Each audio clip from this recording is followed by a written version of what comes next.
was a crisp autumn morning in Cedar Hill, a quiet suburban town tucked between rolling hills and sleepy maple trees. Parents rushed their kids into classrooms, coffee in hand, never imagining that this day would scar their town forever. 5-year-old Mia Carter, a bright, giggly little girl with pigtails and pink sneakers, walked into Maple Grove Kindergarten, holding her mother's hand for the last time. She was excited about Art Tuesday, the day they painted leaves and made paper turkeys. Rachel Carter kissed her daughter's forehead, told her she'd be back after lunch, and that was the last time anyone saw Mia alive. The school was buzzing with the usual noise. Kids laughing, crayons snapping, teachers calling roll, until around 17 a.m. when Mia asked to use the restroom. Her teacher, Mrs. Sanders, smiled and nodded. But when she didn't return after a few minutes, the teacher went to check on her. The restroom was empty. The stall doors were open. Even her little pink hairband sat on the sink like it had been placed there deliberately. The teacher searched every hallway, every closet, and even the fenced-in playground out back. But there was nothing. No sound, no movement, no Mia. It was as if the air itself had swallowed her whole. When police arrived minutes later, they treated it like a missing child case. But something about the scene didn't make sense. The security cameras near the restroom had been mysteriously disabled around the exact time Mia disappeared. There were no signs of a break-in, no footprints leading out, no vehicles seen leaving the parking lot. The principal insisted no one had entered or exited through the back gate. It was locked from the inside. Still, somewhere between her classroom and the restroom, Mia Carter vanished without a trace, leaving behind only silence and a mother who refused to believe her little girl was gone. Days turned into weeks, and weeks slowly bled into months. The town of Cedar Hill changed after Maya's disappearance. Parents began walking their kids to school again, locking doors that had once been left open, and whispering about what might have happened to the little girl who vanished without a sound. The once colorful kindergarten building stood like a ghost at the edge of town, its windows dark, the playground empty. Rachel Carter couldn't bring herself to leave Cedar Hill. Every night, she sat on Maya's bed, perfectly made, untouched, and stared at the small night light that still glowed in the corner. She swore sometimes she could hear her daughter humming softly, the same tune she used to sing before falling asleep. Police had followed every lead, every tip, every rumor. They drained the creek behind the school, searched nearby woods with cadaver dogs, and even questioned staff members for months. Nothing. The case eventually went cold. The media stopped calling. The flyers on telephone poles faded under the rain. Rachel's husband, unable to bear the pain, packed his things one night and left without saying goodbye. "You have to move on," he'd said quietly before the door shut behind him. But Rachel couldn't. To her, moving on felt like betrayal, as if by letting go, she'd be accepting that her daughter was never coming home. So she became obsessed. Her living room turned into a command center, walls covered in maps, photographs, timelines, and theories. She started learning about new tracking technologies, crime databases, and digital tracing. She bought Apple tags, tiny tracking devices she placed on every toy, every doll, every item that once belonged to Mia, just in case any of them ever appeared somewhere unexpected. People in town called her crazy, a woman who couldn't face reality. But Rachel didn't care. Somewhere deep down, she believed Mia was still out there, and she was determined to find her. no matter what it took.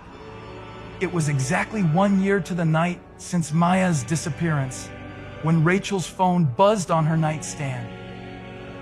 She almost didn't check it. Another spam alert, she thought. But then she saw it, Apple tag detected nearby. For a few seconds, her mind went blank. The device ID was one of the tags she'd attached to Maya's favorite stuffed bunny, a small gray rabbit with a torn ear. The signal was faint but active, blinking from a location that made Rachel's stomach drop. It was pinging from Maple Grove Kindergarten, the same building that had been locked and abandoned since the investigation ended. The school had no electricity, no staff, no reason for anyone to be inside. So why was an Apple tag suddenly active after a whole year of silence? Rachel sat frozen on her couch, watching the location pulse on her phone's map. It wasn't moving. It was fixed to one spot. The signal coordinates pointed directly to classroom B, the same room where Maya's backpack was found the morning she disappeared. She zoomed in closer, her hands shaking, and noticed something strange. The dot wasn't on the surface level. It was marked below the floor, a basement, a crawl space, but the school had neither, at least not according to the blueprints she'd memorized months ago. A chill crawled up her spine. It felt impossible, like something or someone was playing a cruel joke, but the app kept beeping every few seconds, steady and certain, like a heartbeat coming from underground. She called the local police department, but no one picked up. The dispatcher line went straight to voicemail. Midnight rain was hammering against the windows, thunder rumbling in the distance. Rachel stared at the phone, torn between fear and the chance, however slim, that it might lead her to Mia. Finally, she grabbed her keys, flashlight, and her old brown jacket, and stepped into the storm. The roads were slick and nearly empty as she drove toward the edge of town, her headlights slicing through sheets of rain. The entire way there, the signal stayed locked in place, 1 meter beneath classroom B, pulsing like a whisper in the dark. Rain dripped from the ceiling as Rachel stepped into the decaying building of Maple Grove Kindergarten. The door groaned open with a metallic shriek, echoing through the empty halls. Her flashlight beam sliced through the darkness, catching glimpses of peeling paint, overturned chairs, and faded children's drawings still taped to the walls. The smell of mildew and dust hung thick in the air, mixed with something else, something sour and rotten. The air felt heavier in there, like the building was holding its breath. Every footstep echoed too loudly, bouncing off the walls as if someone else was walking beside her. When she reached classroom B, her heart was pounding so hard, she could hear it in her ears. She knelt near the center of the room, checking the Apple tag signal again. The screen glowed faintly in the dark, and the small blinking dot pulsed stronger now. Only a few feet away, Rachel moved the beam of her flashlight across the floor, stopping when she saw a spot where the linoleum was bubbled and warped. The air above it felt cold, almost unnaturally so. She set her phone down, dropped to her knees, and began clawing at the floor. The tiles cracked under her hands, flaking apart like dead skin. Beneath them, she found wooden boards, old, splintered, and loose around the edges. Her hands trembled as she pulled harder, her fingernails breaking against the wood. Then, something small rolled out from between the cracks. A pink plastic hair clip, shaped like a butterfly. Rachel froze. She knew it instantly. Maya had worn it the morning she vanished. Her breath hitched as tears blurred her vision. The flashlight trembled in her hand, its beam dancing across the torn floorboards. That was when she noticed the hollow sound beneath them. A faint, echoing emptiness when she tapped the wood. Her shaking hands reached for her car keys, using one to pry the plank loose. It came up with a loud crack, and a rush of cold air seeped out from below. She leaned over, shining the light into the gap. What she saw made her stomach twist. There was a narrow crawl space, no more than 2 feet high, running deep beneath the classroom. The walls were dirt, and something glimmered faintly down there. A small, blinking Apple tag. The light flickered on her face as she whispered her daughter's name for the first time in months. But the room stayed silent except for the soft, rhythmic tapping coming from somewhere below her feet. Rachel took a shaky breath and lowered herself into the crawl space. The air was damp and cold, heavy with the stench of mold and something metallic like rust or blood. The dirt walls pressed in close as she crawled forward, her flashlight flickering weakly. Each movement stirred the dust around her, coating her throat with grit. Behind her, the light from the hole in the floor faded until it was nothing but a small glow. All she could hear was her own heartbeat and the soft drip. Drip, drip of water somewhere in the darkness. Her phone buzzed once more. Apple tag nearby, 0.2 meters. The sound echoed like a whisper inside the confined space. She aimed her light toward the corner, and that's when she saw them. Children's drawings, tacked to the dirt walls with small nails. Crayon scribbles of houses, stick figures, and one picture of a little girl with brown hair and blue eyes, standing in front of the same kindergarten building she was in now. Her breath came faster as she crawled deeper, trying not to panic. More objects appeared half buried in the dirt. Tiny shoes, broken toys, a small stuffed bunny missing one ear. Rachel's fingers brushed against the fur of the bunny, and her vision blurred.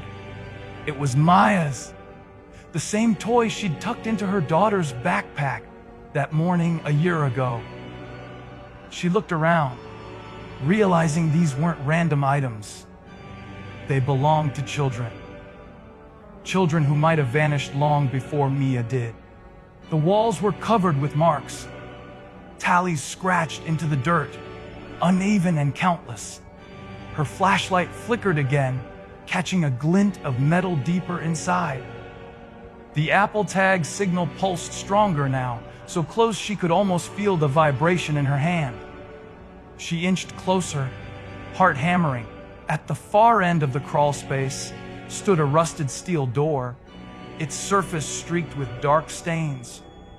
The bolts on it were thick, but what unsettled Rachel most was that they were on the outside, as if something had been locked in, not out.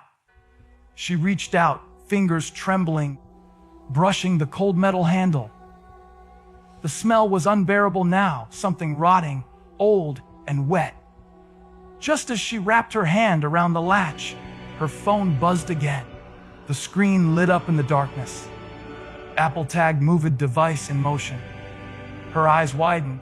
The signal that had been stationary under the floor for a year was now shifting toward her. The faint sound of footsteps, or maybe crawling, came from behind, echoing in the narrow tunnel. Then, cutting through the silence, came a small giggle, high-pitched, familiar. "Mama." Rachel froze in place, her entire body trembling. The flashlight flickered wildly as the sound behind her grew louder, small hands scraping against the dirt, slow and deliberate. Her breath hitched. "Maya," she whispered, voice breaking. For a moment, there was silence. Then, from the dark, a tiny shadow crawled into the edge of her light. It was small, childlike. A pale face appeared, half covered in mud, eyes wide and unblinking. But something was wrong. The child's smile was too wide, her head tilting just a little too far to the side.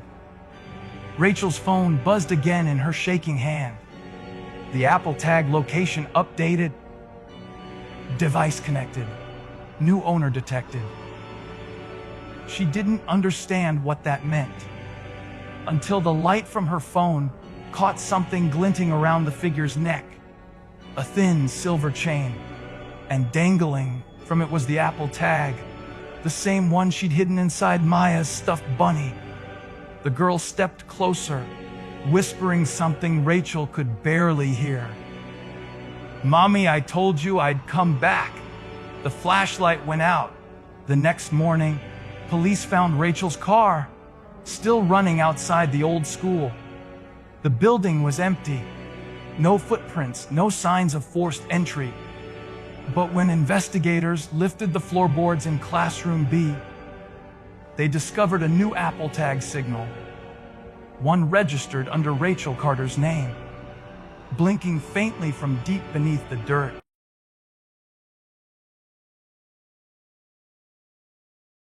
If you liked this video, don't forget to hit that like button, share it with your friends, and drop your thoughts in the comments below. Most importantly, subscribe and hit the bell icon so the next secret finds you first.